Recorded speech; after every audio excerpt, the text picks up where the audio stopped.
시댁 김장 때문에 이혼한 사람 알고 있는 분 계신가요? 오늘은 그 이야기를 하려고 이렇게 사연을 보내게 되었습니다. 김장 때문에 이혼한 사람이 다른 사람 이야기가 아니고 바로 제 이야기이거든요. 사람들마다 생각이 다르니 제가 잘못했다 하실 분들도 계실까봐 제 이야기를 하는 게 조금 조심스럽습니다. 저도 웬만해선 대화로 해결하고 싶었어요. 고작 김장 한번 하게 됐다고 이혼까지 결정했다면 저야말로 이혼당해도 싼 사람이고 세상에 제 편 들어줄 사람 없다는 거 잘 알고 있습니다. 저의 사연 한번 끝까지 들어봐 주시고 제가 정말 성급하고 잘못된 결정을 내렸다면 제가 잘못한 거라고 허심탄회하게 이야기해 주세요. 남편과는 2살 차이로 평범하게 맞벌이 생활하는 부부였습니다. 회사 퇴근 후에 모이는 직장인 동호회에서 남편을 처음 만나게 되었습니다. 동호회 안에서도 유일하게 미혼인데다가 연애도 안 하고 있던 2사람이었기에 자연스럽게 가까워지게 되었어요. 동호회 사람들이 둘이 잘 어울린다. 혼자인 사람들끼리 잘해보는 게 어떠냐 부추긴 것도 있었지만 연애를 시작할 당시에는 같은 분야에 관심을 가지고 동호회 활동까지 참석하던 저희였기에 그만큼 빠르게 친해질 수 있었어요. 거기에 저나 남편이 둘 다 30대 중반으로 나이가 있는 편이다 보니 연애 시작하고 얼마 지나지 않아서 결혼관에 대한 이야기까지 주고받게 되었을 정도로 진척이 빠른 편이었죠. 각자 결혼을 그 나이 먹도록 하지 않았던 이유는 달랐습니다. 남편은 20대 후반때쯤 결혼 이야기가 오가던 연애 상대가 있었다고 해요. 양가 허락을 받는 과정에서 이야기가 잘 풀리지 않아서 상견례도 하기 전에 결혼이 엎어졌다고 합니다. 그 뒤로 어쩌다 보니 아직도 결혼을 못하고 있던 상황이었다고 해요. 그 여자를 잊지 못해 결혼을 안 한 건 아니었다고 해명 아닌 해명을 해줬는데 사실 알아서 썩 좋을 거 하나 없는 이유였다 보니 그 부분이 조금 신경이 쓰이긴 했지만 제가 괜히 호기심에 꼬치꼬치 캐묻다가 알게 된 사실이니 그걸 걸고 문제 삼지는 않았어요. 상견례도 가기 전에 결혼이 엎어지게 된 건 당시 남편의 문제도 있었겠지만 시부모님 때문에 그랬다는 걸 깨닫게 된 건 애석하게도 결혼을 하고 나서였고요. 그때 한번 아들 혼사 자리를 망쳐놓은 전적이 있다 보니 저랑 결혼할 때는 식 올리기 전까지 제가 알 수 없게 본 모습을 숨겼던 거구나 싶을 때도 있어요. 제가 결혼을 안 한 이유는 남편보다는 훨씬 단순한 이유였습니다. 그냥 일하는 게 좋았어서 연애도 만남도 뒷전이고 일에만 열중하다 보니 그렇게 되었던 거죠. 제가 결혼에 관심이 없거나 뜻이 없던 건 절대 아니었어요.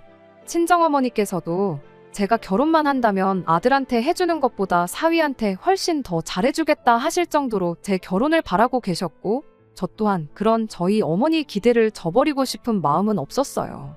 친정어머니가 걱정하신다고 결혼을 해야겠다 생각했던 건 아니었고요. 일에 열중하면서 회사에서도 어느 정도 자리를 잡고 능력도 인정받고 하다 보니 여유가 생기게 되었고 여유가 생기니 자연스럽게 안정적이고 행복한 가정을 꾸리고 싶은 마음이 굴뚝 같았습니다. 제 앞가림 제가 스스로 할 수 있는 상황에 결혼이라는 게 제가 마음만 먹으면 언제든 할 수 있는 것이라고 생각했는데 막상 회사에서 인정받고 제 가치가 올라간 만큼 상대방이 저를 부담스러워 한다는 느낌을 지울 수가 없었어요. 거기에는 제 나이도 한몫했을 거라 생각하고요. 배우자를 선택함에 있어 서로 조건만 따지는 그런 사이보다 연애 결혼을 하고 싶었던 제 욕심도 있었죠. 물론 남편하고도 연애 시작하고 2달도 채 지나지 않아 결혼 이야기가 오고 가긴 했지만 어쨌든 시작은 연애부터였으니 나름 다르다고 생각했고 같은 동호회에서 만난 만큼 취미나 관심 분야를 공유할 수 있었으니 이왕 하는 결혼이라면 마음도 잘 맞는 사람과 하는 게 좋겠다는 생각도 있었죠. 2사람 다 나이가 있었다 보니 양가 도움은 하나도 받지 않고 반반 결혼을 할 수 있었습니다. 남편 명의로 대출이 남아있는 집이 있어서 제가 모아놓은 돈으로 대출금 싹 다 정리해버렸고 공동 명의로 돌린 뒤에 그 집에 그대로 신혼살림을 차렸어요. 남편은 자기가 집을 해왔다고 하는데 대출금에 그 집에 들어간 혼수부터 결혼식 비용까지 액수로만 따지고 보면 반반 결혼한 거나 마찬가지였습니다. 저나 남편이나 벌이도 서로 비슷했고 양가 형편도 똑같다고 할 수는 없지만 노후 준비도 다 되어 있었던지라 정말 결혼하고 둘이 잘 살기만 하면 되는 거였어요. 남들보다 늦은 결혼이었던 만큼 보란듯이 잘 살고 싶은 마음뿐이었는데 세상일 참 마음먹은 대로 되지 않네요. 우리 아들 데려가줘서 고맙다며 간이고 쓸개고 다 빼줄 것처럼 하던 시어머니가 결혼하자마자 180도 돌변하더군요. 그리고 그때 남편이 20대 시절 결혼 이야기까지 오갔던 상대방과 상견례도 하기 전에 엎어지게 된 게 다른 게 아니라 시어머니한테 이유가 있다는 걸 깨닫게 되었고요. 저희 결혼이 액수로만 따진다면 반반 결혼이나 마찬가지였는데 그때 정확하게 장부라도 적어놓을 걸 그랬습니다. 홍기 놓친 아들을 구원해줬다며 결혼만 해주면 뭐든 다 해주신다던 분이 저를 얕잡아보기 시작했어요. 남편 명의였던 집을 공동명으로 바꿨다는 사실을 알고는 그때부터 저를 아들이 이뤄놓은 성공의 밥숟가락 얹어 사는 거머리 취급을 하더라고요. 결혼을 미끼로 당신들한테 한마디 없이 아들 명의의 집을 공동명의로 바꿔놓으니까 좋냐는 식이었죠. 그때는 그래도 신혼이다 보니 남편이 제 편을 들어줬어요. 제 편을 들어준 것도 사실 따지고 보면 아니죠. 사실을 있는 그대로 설명했을 뿐이니까요. 결국 따지고 보면 똑같은 돈 들여서 결혼한 건데 왜 그러시냐며 제 편을 들어줬는데 시어머니는 그것마저도 당신한테 말대꾸 한 번 한 적이 없던 순하디 순한 아들이 여자 하나 잘못 만나서 지 엄마한테 대든다고 받아들이셨던 거죠. 남편이 제 편을 들어주는 만큼 시어머니는 저를 고깝게 보기 시작했고요. 그래도 남편이 중간에서 버티고 있어주니 저한테 더 무슨 소리를 할 수는 없었는데 그걸 유치하게 시집살이로 복수하기 시작하더라고요. 모시고 살았던 게 아니다 보니 직접적인 시집살이는 아니었지만 일주일에 두세 번씩 안부 전화를 하라던가 하는 어이없는 요구부터 연락도 없이 신혼집 문 따고 들어와서는 살림 간섭을 한다던가 잔소리를 한다던가 하는 식으로 말이죠. 그 정도야 어떻게든 참을 수 있었는데 아들 아침밥은 잘 챙겨주고 있는지 검사하러 왔다고 아침 6시에 저희 집 문 따고 들어왔을 때는 정말 참을 수가 없었습니다. 그간 잘 참고 있었는데 아침밥 어떻게 차려주는지 검사하겠다는 말에 쌓여있던 게 터져버렸네요. 맞벌이 하는데 아침밥은 왜 저만 차려야 하느냐고 말대꾸를 했어요. 시어머니도 보통 분은 아니었던지라 며느리가 말대꾸를 한다며 바로 큰 소리가 터져나왔고 아침 대바람부터 시어머니랑 대판 싸우기 직전까지 갔었죠. 남편이 어떻게 시어머니도 말리고 저도 말리고 해서 그날 아침은 잘 넘어갔는데 그날 퇴근한 남편이 그래도 그렇지 그게 며느리가 시어머니한테 할 태도냐.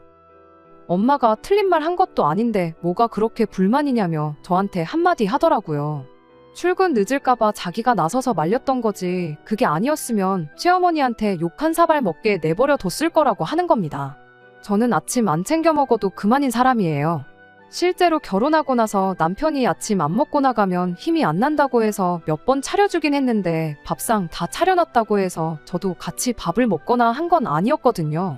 아침엔 저도 출근 준비하느라 바쁘다고 아침은 알아서 챙겨 먹으라고 몇 번 이야기도 했었고 도무지 혼자서 밥을 먹을 생각은 없어 보여서 전날 저녁에 전자레인지에 돌려 먹기만 하면 되도록 준비해주기까지 했었습니다.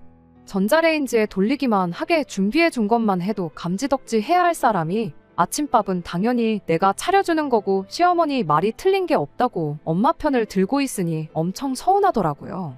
그래서 그때 처음으로 부부싸움을 하게 되었습니다. 남편과는 냉전 상태로 거의 3일 정도 말 한마디 주고받지 않을 정도였는데 그 싸움을 친정어머니가 대신 말려주셨어요. 제 딴에는 너무 속상해서 신세한탄이라도 하려고 친정어머니한테 전화를 했었습니다. 세상에 무조건적으로 제 편을 들어주는 건 역시 내 가족밖에 없구나 싶었어요. 하지만 어머니께서는 그렇다고 평생 남편하고 말 한마디 안 하고 지낼 건 아니지 않냐며 적당한 타이밍에 화해를 하라고 조언을 해주셨어요. 어머니랑 아내랑 싸우면 중간에서 새우등 터지는 게 남편이라고. 저희 아버지도 할머니 문제로 어머니 속을 많이 썩였다고 하시면서 먼저 화해의 손길을 건네보라 저를 설득하셨죠. 제가 직접적으로 미안하다고 하지는 않았지만 어찌저찌 화해는 했습니다. 남편도 불편했던 게 이만저만이 아니었다 보니 꽤나 이성적으로 나왔고요. 화해한 뒤에는 확실하게 짚고 넘어갈 건 짚고 넘어가자 했어요. 시어머니한테 우리 반반 결혼했으니 간섭하지 말아달라고 해달라는 그런 거창한 것까지는 바라지도 않았습니다. 다만 우리끼리라도 가사일이나 등등해서 공평하게 하자고 했죠.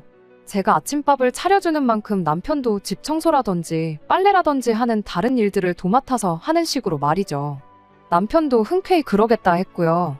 그렇게 화해한 후에도 시어머니가 몇 번 아들 아침밥 검사한다고 몇 번을 더 찾아오셨는데 원하는 대로 제가 아침밥 차려주고 있는 모습을 봤을 땐 흡족해 하셨는데 남편이 그만큼 집안일을 하게 되었다는 사실을 알게 되니 그건 또 언짢아 했습니다.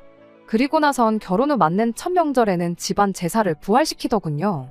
명절날 제사 음식 해야 되니까 새벽바람부터 오라는 말에 남편도 어이가 없었는지 우리 집이 언제부터 제사를 지냈냐고 따지기까지 했어요. 모처럼 연휴인데 쉴 만큼 쉬다가 느즈마키 시댁 가서 점심 먹고 집에 올 계획이었는데 새벽 일찍부터 가자니 남편도 가기 싫었던 거고요. 시어머니는 이제 너도 결혼했는데 조상님 덕 좀 보려면 제사를 지내야지 않겠냐 하시는데 그 전에는 조상님 덕 안 보고 멀쩡히 잘 사시던 분들이 이제 와서 저러는 게 누가 봐도 저한테 일 시키고 싶어서 그러는 거라는 걸 단번에 알 수 있었죠. 막상 제사 시작하니 지방도 쓸 줄도 모르고 상 차리는 방법도 제사 절차도 아무도 몰라서 제사도 제가 옆에서 이것저것 알려주면서 해야 했네요. 저희 집이 제사를 거의 FM대로 지내는 집이었다 보니 시댁 제사가 힘들 것도 없었습니다. 솔직히 음식하는 것도 결혼 전에 명절 때마다 매번 하던 일이라 힘들 것도 없었고 음식은 넉넉하게 한 만큼 집에 가져가면 그만이었으니 그냥 하루 고생해서 연휴 내내 먹을 거 걱정 없이 편하게 보낼 수 있겠다는 생각이었거든요. 명절 제사를 부활시켜도 스트레스 하나를 받지 않는 모습을 보니 시어머니는 시어머니대로 약이 바짝 올라서 겨울 다가오니 이젠 김장을 부활시키더라고요. 남편 포함해서 시댁이 김치를 그렇게 좋아하는 편도 아니고 그래서 한 20년 전부터는 김치를 쭉 사서 먹어왔다고 하는데 저 고생 한번 시키겠다고 여태 안 하던 김장까지 부활시킨 거예요. 명절도 그렇고 김장도 그렇고 솔직히 저 힘든 일 좀 시켜보겠다고 시어머니가 스스로를 힘들게 하고 있는 것처럼 보여서 그때쯤부터는 시어머니가 다 안쓰러울 지경이었습니다. 귀찮고 번거롭고 하기 싫은 거야 당연하지만 시어머니도 일을 같이 해야 하는 것들이잖아요. 여태 안 하고 지내던 걸 다시 시작하면서까지 제가 고생하는 모습을 보겠다는데 그때부턴 저도 그냥 적당히 맞장구 좀 쳐주자 하는 생각까지 들었어요. 그런데 또 김장날이라고 미리 날짜까지 다 정해놓고 배추도 나름 30포기나 준비하셨던 모양인데 막상 첫 해 김장에 저는 참석하지 못했습니다. 마침 제가 회사에서 해외 출장 스케줄이 생기게 되었거든요. 출장 기간만 무려 3주나 되는 장기 출장이었고 회사에서도 이중 언어가 되는 사람이 저밖에 없었다 보니 제가 김장 때문에 못 간다고 할 수도 없는 상황이었죠. 김장날 맞춰서 시댁으로 배추며 속재료며 전부 싹 다 배달받기로 되어 있었는데 저는 김장 시작도 하기 전에 해외 출장을 가게 되면서 결국 시어머니 혼자서 그 배추들을 다 처리하셔야 했어요. 처음 남편과 부부싸움을 했던 이후로 제 나름대로 일을 더 크게 만들지 않고 어느 정도 맞장구 쳐주면서 합리적인 방법으로 헤쳐나가고 있다 생각했어요. 처음에는 못마땅하고 스트레스를 많이 받았었지만 이 정도 시집살이면 충분히 견딜만하다 싶었습니다. 저희 어머니가 할머니한테 당했던 거 생각해보면 이건 시집살이 축에도 못 낀다고 생각했고 남편이 적절한 순간에 중간 역할만 잘해주면 10년이고 20년이고 너끈히 해낼 수 있겠다 생각했었죠. 부활시켰던 제사도 돌아온 명절에는 다시 안 하기로 정해졌었고요. 제사가 없어지면서 시어머니도 저를 괴롭히는 걸 포기했나 싶었거든요. 요상한 시집살이도 사라졌고 이제 진짜 행복하게 잘 사는 일만 남았다고 생각했는데 10년은 커녕 결혼한 지 두 번째 해를 맞던 작년에 결국 이혼을 결심하게 되었습니다. 작년 이맘때쯤 일이었어요. 아침 출근 준비로 한참이던 때에 배달기사님이 초인종을 누르더라고요. 뭐 배달시킨 적이 기억이 없는데 저희 집 앞으로 20kg짜리 절임 배추 15상자가 배달이 온 거예요. 이게 다 무엇냐 이래저래 확인하니까 시어머니 이름으로 주문돼서 저희 집으로 배달이 되었더라고요. 도대체 무슨 상황인가 파악도 되기 전인데 남편은 회사 늦겠다고 먼저 출근해버리고 배달기사님한테 도로 가져가시라고 해봐도 배달 주문대로 똑바로 왔는데 이 무거운 걸 다시 다 가져가란 소리냐며 난색을 표하고 있고 이러다간 저도 출근이 늦겠다 싶어서 낑낑거리면서 상자들 다 집안에 들여다놓고 출근을 했습니다. 배달기사님이 집 안까지 옮기는 걸 도와주시긴 했는데 15상자나 되다 보니 시간이 꽤나 많이 걸렸고 결국엔 지각까지 하게 되었죠. 출근길에 시댁에 곧바로 전화를 했죠. 시어머니는 지난번 김장에 제가 출장 때문에 참석하지 못했던 걸 두고 그게 다 네 업보라고 하면서 작년에는 편하게 김장 안 했으니까 올해는 네 차례라고 저보고 혼자서 김장을 하라고 배추를 보냈던 거예요. 당연히 저랑 사전에 이야기된 적 없었고 어이가 없을 뿐이었죠. 한 상자에 배추가 6개에서 10개 사이로 들었다는데 계산해보면 못해도 100포기는 되는 거잖아요. 그 와중에 시어머니는 네 편하라고 절인 배추로 보냈으니까 시간 잡아먹는 것 없을 거라고 수고하라고 하더군요. 작년에 시댁 김장 30포기 했어요. 올해는 왜 100포기로 늘어났는지도 알 수가 없고요. 솔직히 김치가 워낙에 맛없게 돼서 작년에 저희도 3포기 받아왔는데 아직도 김치냉장고에 2포기 그대로 남아있어요. 시댁에서 남은 27포기는 어쨌는지 제 알바가 아니었지만 100포기 이거 다 담근다 치더라도 보관할 장소나 있겠나 싶더라고요. 시어머니가 작정하고 배추를 보냈는데 안 한다고 말해봐야 그냥 넘어갈 것처럼 보이지도 않았고 출근길 만원 지하철 안에서 시어머니랑 싸우고 싶지도 않았어요. 그래서 알겠다 대답하고 곧바로 아침 난리통에 혼자 출근해버린 남편한테 전화를 해서 어떻게 잘 좀 해결해보라고 부탁을 했죠. 남편은 제 부탁에 알겠다고 대답을 했고 뭐 어떻게든 되겠구나 싶었어요. 환불을 하든 시어머니도 와서 같이 돕든 어떤 식으로든 말이죠. 회사 도착해서도 엄청 신경이 쓰이긴 했는데 남편한테 전화를 해도 바쁜 건지 전화를 받지 않았고 아무쪼록 잘 해결되길 바라는 것 말고는 할 수 있는 게 아무것도 없었습니다. 그리고 점심에 친정어머니한테서 전화가 걸려왔어요. 그리고 그 순간 이혼을 결심했죠. 친정어머니는 전화로 대뜸 니네 뭐 식당이라도 하나 차리기로 했냐면서 배추가 이게 다 뭐냐고 물어오셨어요. 어머니가 어떻게 알고 계시냐고 곧바로 물었죠. 대답하시기를 아침에 박서방한테 장모님이 담가준 김치가 먹고 싶다고 전화가 왔었답니다. 재료며 필요한 건 집에 다 있으니 담가만 주시면 된다고 했는데 어머니는 기껏해야 배추 한두 포기 생각하시고 왔는데 쌓여있는 박스들 보고 놀라서 전화를 하셨던 거예요. 저 출근하고 나서 무랑 고춧가루, 파 이런 것들도 다 배달이 왔었나 보더라고요. 그 박스들이 현관문을 막고 있어서 집에 들어오는 것부터 애를 먹으셨다는데 어이가 다 없더라고요. 시댁 김장을 다른 사람도 아니고 장모님한테 떠넘기는 게 말이나 되는 소리인가요? 재료랑 이런 게 다 있다고 연락을 드렸던 걸 보면 남편도 시어머니가 우리 집에 배추 말고도 다른 김장 재료들을 배달시킬 거라는 걸 미리 알고 있었다는 소리나 마찬가지잖아요. 그 길로 어머니한테 아무것도 하지 말고 집에 가만 계시라고 하고 회사에 말해서 반차내고 집으로 향했습니다. 집으로 가는 길에 남편한테 전화를 주거라고 했는데 한 번을 받질 않더라고요. 무슨 일이 일어날지 다 알고 있으니 안 받는 게 뻔했죠. 그래서 제가 회사로 전화를 해서 남편 바꿔달라고 연락까지 하게 되었네요. 남편도 제가 전화를 회사로 걸 줄은 생각도 못했는지 제 전화 받고 엄청 놀라더군요. 상황이 불리해지니까 한다는 소리가 작년에 어영부영 김장 안 하고 그냥 넘어가지 않았냐고 하면서 이번에는 당연히 제가 할 차례고 제가 할 생각이 없으면 장모님이라도 대신 하는 게 맞지 않겠냐는 겁니다. 내가 못한다면 못하는 거고 안 한다면 안 하는 거지. 시댁 김장을 왜 우리 엄마가 해야 되냐고 말도 안 되는 소리 하지 말라고 했어요. 남편이 한다는 소리가 작년에 시어머니가 김장을 해줘서 우리가 편하게 김치를 먹을 수 있지 않았냐고 합니다. 그에 비해 장모님이 우리한테 배추 한 쪽이라도 주신 적이나 있었냐며 배추값이며 재료비까지 다 시어머니 돈으로 계산한 건데 그깟 김치 좀 담가주는 게 뭐 대수냐고 큰 소리를 치더라고요. 그렇게 옥신각신하던 사이에 저는 집에 도착했어요. 말도 통하지 않는 놈하고 대화해봐야 끝도 안 나겠다 싶으니 전화 끊어버리고 집에 돌아가자마자 제 짐부터 챙기기 시작했습니다. 웬만하면 친정어머니도 사위 편을 들어주셨을 텐데 이 상황이 말이나 되는 상황이냐며 제 짐 챙기는 것부터 도와주셨어요. 그대로 가자니 썽이 안 차서 시어머니 돈으로 계산했다던 배추랑 속재료들 낑낑거리며 다시 다 밖으로 꺼내놓고 이웃분들한테 필요하신 분 있으면 가져가시라고 전부 나눠주고 나서 친정에 도착했네요. 그날 남편은 저한테 전화 한 통도 하지 않았습니다. 알고 보니 괜히 퇴근 후에 집에 왔다간 잡혀서 강제로 김장에 동원될 걸 걱정했었는지 그날 퇴근은 시댁으로 했었던 거죠. 그 덕에 저는 한층 더 수월하게 이혼을 결심할 수 있었네요. 그나마 시어머니와 저 사이에서 내 편을 들어주는 사람이라고 생각했는데 그건 눈 가리고 아웅이었을 뿐.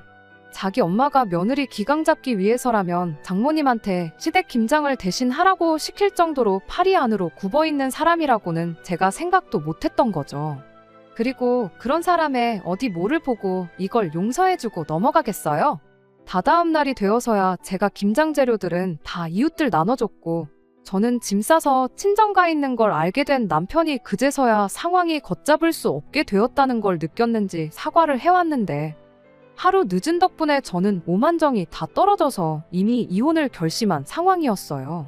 남편한테 다른 말은 안 하고 네 대출 대신 갚아준 거 이자까지 쳐서 도로 가져오고 혼수로 해간 것들은 내가 사갔을 때 들어간 비용 그대로 만들어 놓으라고 했습니다. 결혼 비용은 인심 써서 반반 낸 걸로 쳐줄 테니 그 비용도 마련해 놓으라고 했어요. 다른 건 몰라도 신혼집 대출 갚아주면서 공동명의로 해놓았던 것만큼은 정말 조상님이 도왔다고밖에 설명이 되질 않네요. 우여곡절이 있었지만 결국 올해 여름에 완전히 부부 사이 정리하고 깔끔하게 이혼했습니다.